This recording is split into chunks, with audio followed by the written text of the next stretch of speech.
श्रीगुरुभ्यो नमः।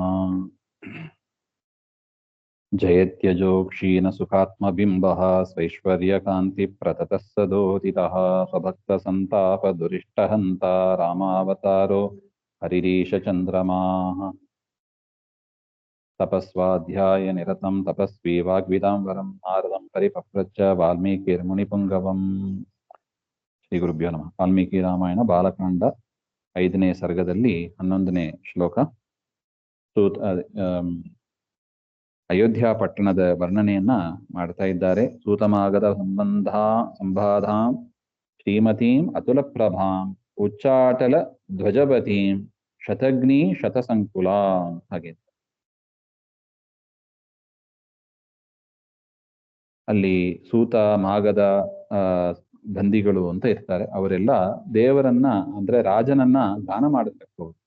ರಾಜ ಸಭೆಗೆ ಬರ್ತಾನೆ ಅಂದ್ರೆ ಅವನ ಪರಾಕ್ರಮವನ್ನೆಲ್ಲ ಹೇಳಿ ಅವನ ಮನಸ್ಸಿಗೆ ಇನ್ನಷ್ಟು ಧೈರ್ಯವನ್ನ ತಂದುಕೊಡತಕ್ಕವರು. ಆ ರೀತಿಯಾಗಿ ಜನರು ಅಲ್ಲಿ ಇದ್ದರು. ಮತ್ತು ಮನೆಗಳು, ದೊಡ್ಡ ದೊಡ್ಡದಾದ ಮನೆಗಳು ಅದು ಇತ್ತು ಅಂತ ಹೇಳ್ತಾ ಇದ್ದಾರೆ.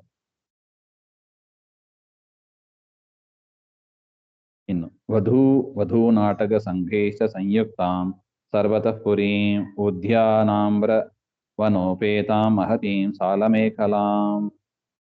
ವಧೂನಾಂ ಯೇ ನಾಟಕಾಃ ನರ್ತಯಿತಾರಃ ತೇಷಾಂ ಸಂಘಃ. ನಾಟ್ಯವಾಡುವವರ ಸಂಘ ಅಂತ. ಈಗ ಹೆಂಗೆ ಬ್ರಾಹ್ಮಣರ ಸಂಘ, ಮಾಧ್ವ ಸಂಘ ಅಂತೆಲ್ಲ ಇದೆ, ಅದೇ ತರ ನಾಟ್ಯವಾಡುವವರಿಗೆ ಒಂದು ಸಂಘ ಅಂತ ಮಾಡಿಕೊಂಡು ಅಲ್ಲಿ ಎಲ್ಲರೂ ಸೇರಿ ಡ್ಯಾನ್ಸ್ ಪ್ರಾಕ್ಟೀಸ್ ಇತ್ಯಾದಿಗಳನ್ನ ಮಾಡ್ತಾ ಇದ್ರು ಅಂತ ಹೇಳ್ತಾ ಇದ್ದಾರೆ. ಇನ್ನು ಅನೇಕ ವನಗಳು, ಉಪವನಗಳು ಅವು ಕೂಡ ಅಲ್ಲಿ ಚೆನ್ನಾಗಿ ಇತ್ತು ಅಂತ. ದುರ್ಗ ಗಂಭೀರ ಫರಿಕಾಂ ದುರ್ಗಾಮನ್ಯೈರ್ದುರಾಸದಾಂ ವಾಜಿವಾರಣ ಸಂಪೂರ್ಣಾಂ ಗೋವಿರುಷ್ಟ್ರೈಹಿ ಖರೈಸ್ಥತಾ. ಅಲ್ಲಿ ಅನೇಕ ವಿಧವಾದ ಹೋಗ್ಲಿಕ್ಕೆ ಕಷ್ಟವಾದದ್ದು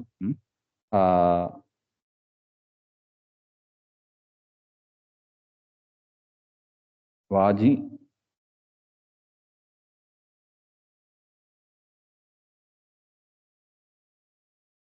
ಅಂತಹ ಉದ್ಯಾನವನಗಳಲ್ಲಿಲ್ಲ. ವಾಜಿ ಕುದುರೆಗಳು, ಉಷ್ಟ್ರೈ ಒಂಟೆಗಳು, ಕತ್ತೆಗಳು ಇವುಗಳೆಲ್ಲ ಅಲ್ಲಿ ಇದ್ದವು ಅಂತ ಹೇಳ್ತಾ ಇದ್ದಾರೆ.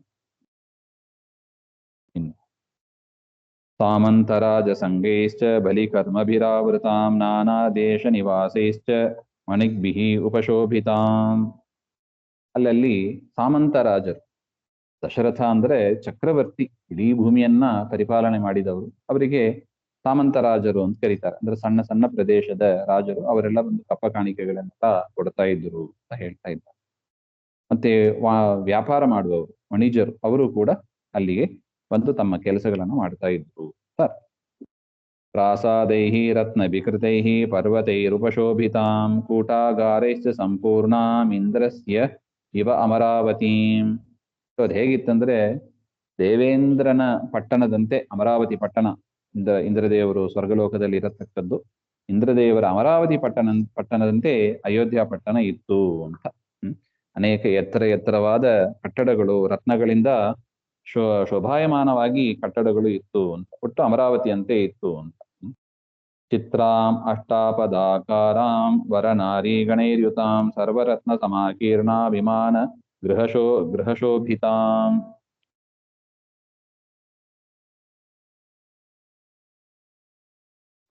ಮತ್ತು ಶ್ರೇಷ್ಠವಾದ ನಾರಿಯರು, ನಾರೀಗಣೈ ಯುತಾಂ, ಸ್ತ್ರೀಯರೆಲ್ಲ ಇದ್ರು. ಸರ್ವರತ್ನ ಸಮಾಕೀರ್ಣ ವಿಮಾನ ಗೃಹಶೋಭಿತಾಂ. ಮತ್ತು ಮನೆಗಳು ಎಲ್ಲ ರತ್ನಮಯವಾಗಿ, ರತ್ನಗಳಿಂದ ಮಾಡಲ್ಪಟ್ಟಿದ್ದಾಗಿತ್ತು. ವಿಮಾನ, ಉತ್ತಮವಾದ ವಿಮಾನಗಳಿಂದ ಅದು ಶೋಭಿತವಾಗಿತ್ತು ಅಂತ ಹೇಳ್ತಾರೆ. ಗೃಹಗಾಢಾಂ ಅವಿಚ್ಛಿದ್ರಾಂ ಸಮಭೂಮೌ ನಿವೇಶಿತಾಂ ಶಾಲಿತಂಡುಲ ಸಂಪೂರ್ಣಾಂ ಇಕ್ಷುಕಾಂಡ ರಸೋದಕಾಂ. ಮನೆಗಳಲ್ಲಿ ಅನೇಕ ವಿಧವಾದ ಸ್ಟೋರ್ ರೂಮ್ಸ್ ಅಂತಾನೆ ಹೇಳ್ತಾರೆ. ಅಲ್ಲಿ ನಾನಾ ವಿಧವಾದ ಧಾನ್ಯಗಳು, ಎಲ್ಲವೂ ಕೂಡ ಧಾನ್ಯ ಸಮೃದ್ಧಿ ಮನೆಗಳಲ್ಲಿ ಇತ್ತು ಅಂತ ಹೇಳ್ತಾರೆ. ದುಂದುಭೀಭಿರ್ ಮೃದಂಗೈಶ್ಚ ವೀಣಾಭಿಃ ಪಣವೈಸ್ತಥಾ ನಾದಿತಾಂ ವೃಷಮತ್ಯರ್ಥಂ ಪೃಥಿವ್ಯಾಂ ತಾಮನುತ್ತಮಾಂ. ಇನ್ನು ಅನೇಕ ವಿಧವಾದ ವಾದ್ಯಗಳನ್ನ ಮೊಳಗುತ್ತಾ ಇದ್ದು, ದುಂದುಭಿ, ಮೃದಂಗ, ವೀಣಾ ಇತ್ಯಾದಿ ಅನೇಕ ಮಂಗಳ ವಾದ್ಯಗಳು, ಅವುಗಳನ್ನ ಕೂಡ ಅಲ್ಲಿ ಬಾರಿಸ್ತಾ ಅಲ್ಲಿ ಅಯೋಧ್ಯ ಪಟ್ಟಣ ಶೋಭಿಸ್ತಾ ಇತ್ತು ಅಂತ ಅದರ ಅಭಿಪ್ರಾಯ. ವಿಮಾನಮಿವ ಸಿದ್ಧಾನಾಂ ತಪಸಾ ಅಧಿಗತಾಂ ದಿವಿ ಸುನಿವೇಶಿತ ವೇಶ್ಮಾಂತಾಂ ನರೋತ್ತಮ ಸಮಾವೃತಾಂ. ಆಕಾಶದಲ್ಲಿ ಸಿದ್ಧರು ತಪಸ್ವಿಗಳು ಅವರೆಲ್ಲರೂ ಕೂಡ ಬಂದು ಇದ್ದರಂತೆ. ಅಯೋಧ್ಯ ಪಟ್ಟಣ ದೇವತೆಗಳು ಸಿದ್ಧರ್ವರು ಗಂಧರ್ವರು ಓಡಾಡ್ತಾ ಇದ್ದ ಸಂದರ್ಭ ಆ ರೀತಿಯಾಗಿ ಇತ್ತು ಅಂತ. ಯೇ ಚ ಬಾಣೈರ್ನ ವಿದ್ಯಂತಿ ವಿವಿಕ್ತಂ ಅಪರಾಪರಂ ಶಬ್ದವೇದ್ಯಂ ಚ ವಿತತಂ ಲಘು ಹಸ್ತಾಭಿಶಾರದಾಃ. ಇಲ್ಲಿ ಸೇವಕರೆಲ್ಲ ಹೇಗಿದ್ದರಂದ್ರೆ ಬಾಣಗಳನ್ನ ತಯಾರು ಮಾಡ್ತಾ ಬಾಣಗಳನ್ನ ಶಬ್ದವೇದಿಗಳು ಅಂದ್ರೆ ಒಂದು ಕಡೆ ಶಬ್ದ ಬಂದ್ರೆ ಸಾಕಂತೆ, ಅದರ ಕಡೆ ಕಣ್ಣಿಗೆ ಕಾಣೋದಿಲ್ಲ, ಕಣ್ಣಿಗೆ ಕಾಣದೇನೆ ಎಲ್ಲಿ ಶಬ್ದ ಬಂತೋ ಅದ್ರ ಮೇಲೆ ಬಾಣ ಬಿಡುವವರು. ಎಂತ ಕೌಶಲ ನೋಡಿ. ಎದುರುಗಡೆ ವಸ್ತು ಇದ್ರೇನೆ ಸರಿಯಾಗಿ ಬಾಣ ಬಿಡಕ್ ಬರೋದಿಲ್ಲ. ಆದರೆ ಶಬ್ದ ಮುಂದೆ ಬರ್ತದೆ. ದಶರಥನು ಕೂಡ ಶಬ್ದವೇದಿಯಾಗಿದ್ದ ಅಂತ ಬರುತ್ತದೆ. ಶಬ್ದ ಕೇಳಿ ಕಣ್ಣಿಗೆ ಕಾಣದೇ ಇದ್ರೂ ಕೂಡ ಸರಿಯಾಗಿ ಆ ದಿಕ್ಕಿನಲ್ಲಿ ಬಾಣವನ್ನ ಬಿಟ್ರೆ ಅದು ಹೋಗಿ ಆ ಪ್ರಾಣಿಯನ್ನು ಸಂಹಾರ ಮಾಡೋದು. ಆ ತರ ಶಬ್ದವೇದಿಗಳು ಅಂತಾರೆ.